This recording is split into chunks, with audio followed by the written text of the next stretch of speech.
ఈజీగా ఇన్స్టెంట్గా అప్పటికప్పుడు చేసుకునే చేపల ఫ్రై టేస్ట్ అయితే చాలా బాగుంటుంది. ఎట్లా చేసుకోవాలో వీడియోలో చూపిస్తే పదండి.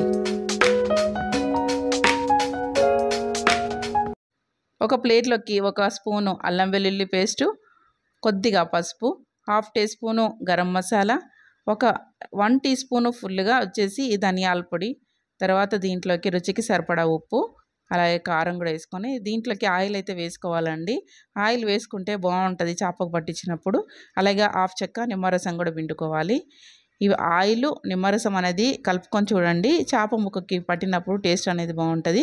ఇప్పుడు చేప ముక్కలు ఎన్ని కావాలో అని తీసుకొని వాటికి బాగా పట్టించుకొని మీకు వీలైతే ఫ్రిడ్జ్లో పెట్టుకోండి, లేదంటే అప్పటికప్పుడు ఇలా ఆయిల్ వేసుకొని ఫ్రై చేసుకోండి.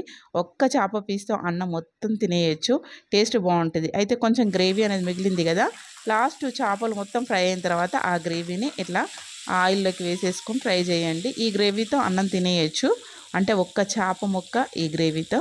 సో వీడియో నచ్చితే తప్పకుండా ఒక లైక్ ఇవ్వండి. మన ఛానల్ కొత్త చూసేవాళ్ళు ప్లీజ్ సబ్స్క్రైబ్ అయితే చేసుకోండి ఫ్రెండ్స్.